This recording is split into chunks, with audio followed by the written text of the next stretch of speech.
Assalamualaikum warahmatullahi wabarakatuh. Saya Widan Muhammadul Fikri, NIM 21200002.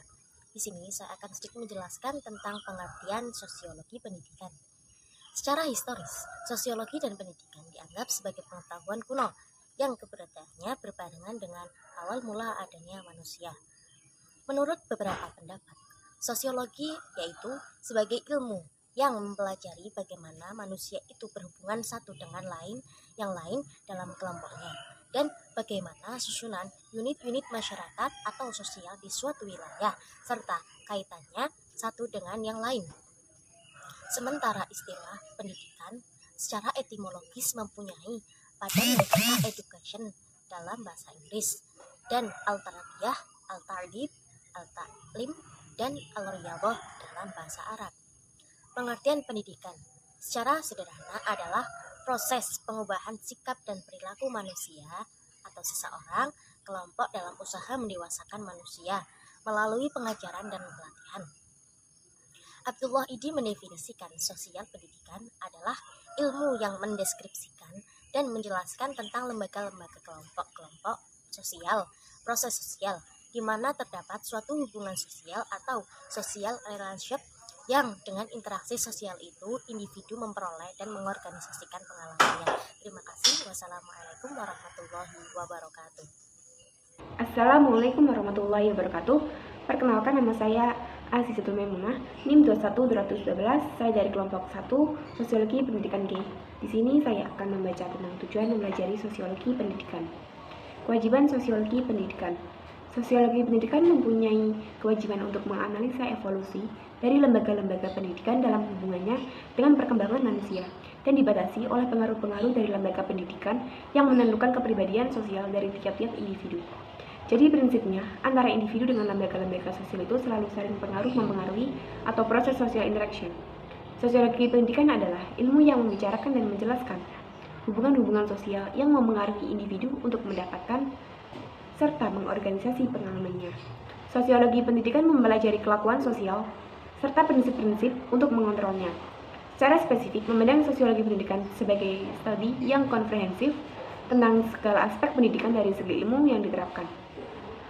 Bagi Pak ini, sosiologi pendidikan tidak hanya meliputi segala sesuatu dalam bidang sosiologi yang dapat dikenakan analisis sosiologis.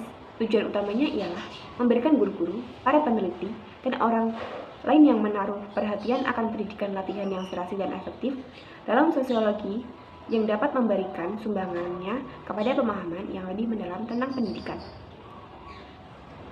Menurut Dictionary of Sociology, sosiologi pendidikan ialah sosiologi yang diterapkan untuk memecahkan masalah-masalah pendidikan yang fundamental. Menurut Profesor D.R.S. Nasution, sosiologi pendidikan ialah ilmu yang berusaha untuk mengetahui cara-cara mengendalikan proses pendidikan untuk mengembangkan kepribadian individu agar lebih baik.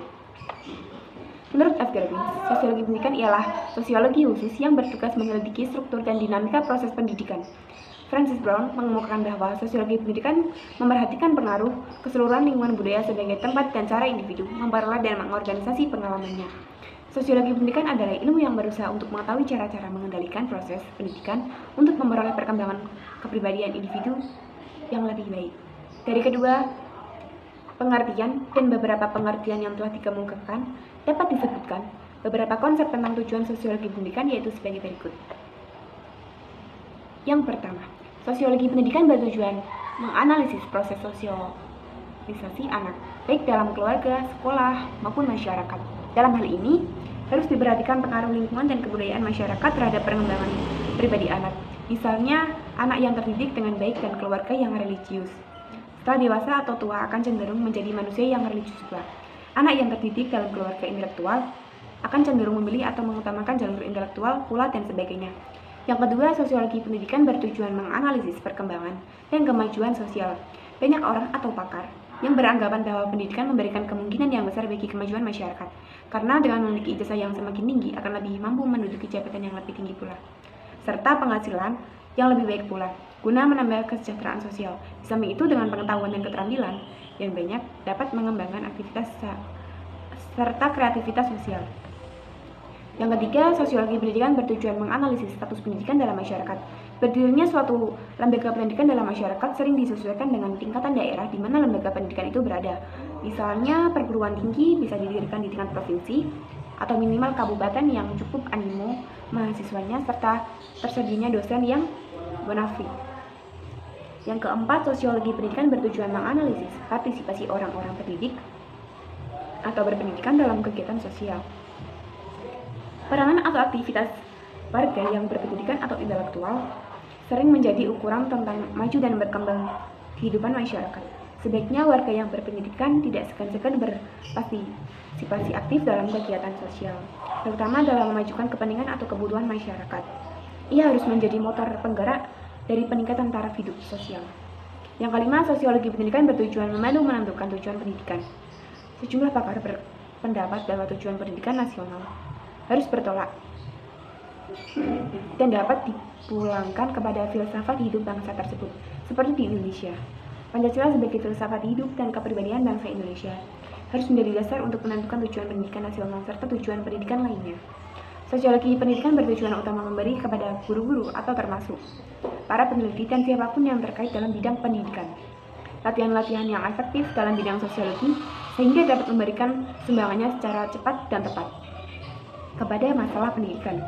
Menurut pendapatnya, sosiologi pendidikan tidak hanya berkenan dengan proses belajar dan sosialisasi yang terkait dengan sosiologi saja, tetapi juga segala sesuatu dalam bidang pendidikan yang dapat dianalisis sosiologi, seperti sosiologi yang digunakan untuk meningkatkan teknik mengajar yaitu metode sosiodrama, bermain peranan atau role playing, dan sebagainya. Dengan demikian, sosiologi pendidikan bermanfaat besar bagi para pendidik. Selain berharga untuk menganalisis pendidikan, juga bermanfaat untuk memahami hubungan antara manusia di sekolah serta struktur masyarakat. Sosiologi pendidikan tidak hanya mempelajari masalah-masalah sosial dalam pendidikan saja, melainkan juga hal pokok lain seperti tujuan pendidikan, bahan kurikulum, strategi belajar, sarana belajar, dan sebagainya. Sosiologi pendidikan ialah analisis ilmiah atau proses sosial dan pola-pola sosial yang terdapat dalam sistem pendidikan. Perkenalkan, nama saya Dian Nurmawadah, NIM 2119299, selaku pemateri ketiga.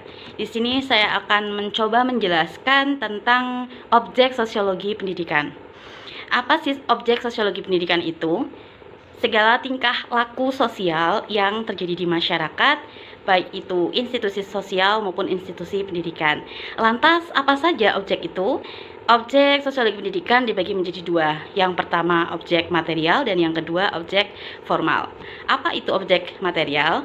Objek material ialah segala sesuatu yang menjadi masalah, yang dipermasalahkan tentang tingkah laku manusia atau masyarakat yang ada di institusi pendidikan. Itu objek material.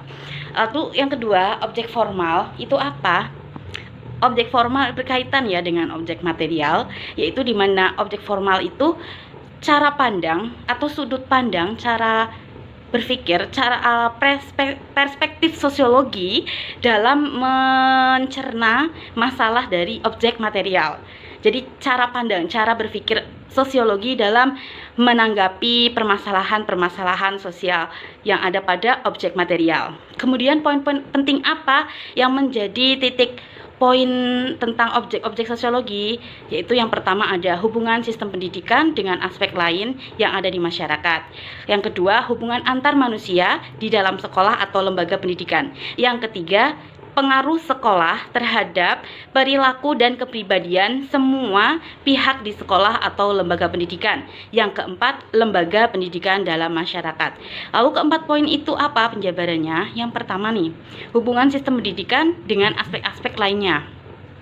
Sistem pendidikan yang berlaku di suatu negara itu pastinya mempengaruhi aspek berjalannya suatu interaksi pada aspek-aspek lainnya. Misalkan kebijakan tentang kuliah sekolah daring ya, karena kedaruratan maka harus mengikuti perkuliahan sistem daring itu ya, tentunya akan sangat mempengaruhi tingkah laku yang ada di dalam masyarakat. Adanya social distancing, kebudayaan yang berubah hampir 180 derajat ya, yang semuanya aktivitas biasanya dilakukan secara langsung, kita dengan sigap harus bisa menguasai teknologi yang memang menjadi kebutuhan pokok sekali, bekerja dari rumah dan semuanya sudah hafal tentunya apa itu aktivitas yang memang menjadi tuntutan sekarang. Lalu hubungan antar manusia di dalam sekolah, ya tentunya kita mengalami pergeseran ya di sini. Itu contohnya yang sangat lagi booming itu ya tentang daring tadi ya.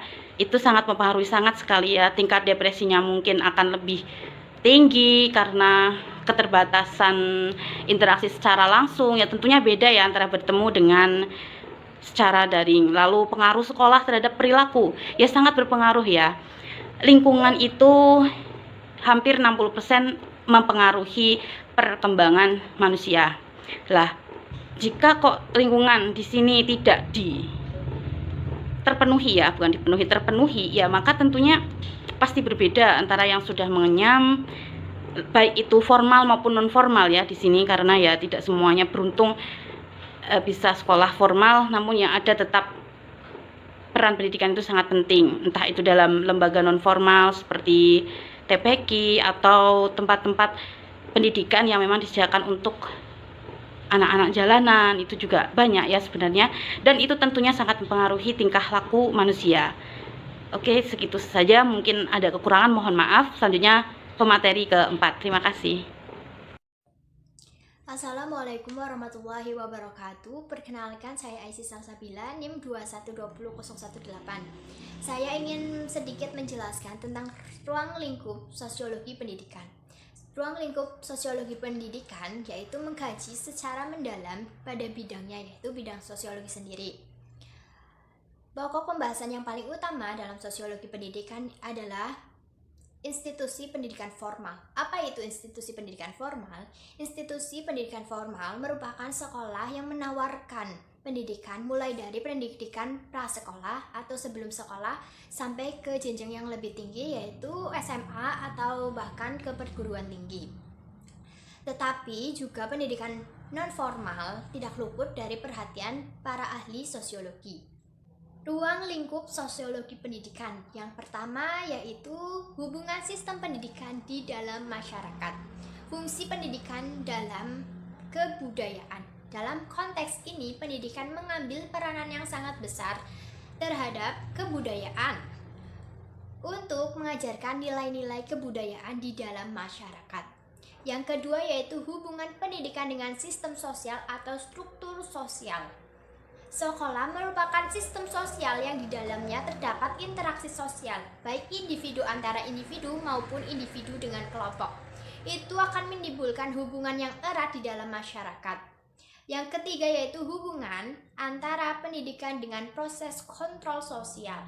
Jelas ya, pendidikan sangat berkaitan dengan proses kontrol sosial karena dapat membantu pengendalian atau pengawasan oleh guru terhadap peserta didiknya agar bertindak sesuai norma dan tata aturan yang berlaku di dalam sekolah ataupun di dalam masyarakat.